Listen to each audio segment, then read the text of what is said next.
साहेब उद्याला ओबीसी महासंघाचा मोर्चा निघणार आहे मराठा आरक्षणाचा या रद्द करण्यासाठी। नाही, माझी खरं त्यांना विनंती आहे की हे खरं सगळं गैरसमजुतीवर चाललेलं आहे। आपण कधीच असं धोरण घेतलं नव्हतं आणि आता इथे सरकारची भूमिका आहे की कुठेही ओबीसीच्या आरक्षणाला धक्का न लावता ही प्रक्रिया हैदराबाद गॅजेटच्या निमित्तानं सुरू आहे। आम्ही पहिल्या दिवसापासून हाच प्रश्न विचारतो आमच्या ओबीसी बांधवांना की तुम्हाला आरक्षण देताना मराठा समाजाने कधी विरोध केला का, मोर्चा काढला, काही तुम्हाला कुठे दुखवलं, तुमचं आरक्षण काढून घ्या म्हणून मागणी केली? कधीच नाही।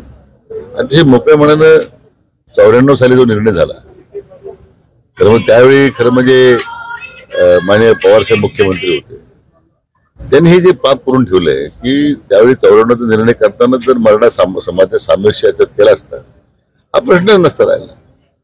पण समाजामध्ये दुही निर्माण करायची, हा जो विसावाद निर्माण झाला, हा संघर्ष निर्माण झाला, याचं कोण, याचे पापाचं धनी कोण आहे? म्हणून मला वाटतं मोर्चेकऱ्यांनी अगोदर पवार साहेबांना आज विचारला पाहिजे की तुम्ही हे असं सामाजिक विषमता काय निर्माण केली? आणि मग आता हे जे मोर्चे निघत आहेत, काय कोणी मोर्चा काढण्याची विरोध नाही, मी प्रत्येकाचा जो अधिकार आहे, पण तरी ही भूमिका समजून घेतली पाहिजे की मोर्चा कशासाठी आहे?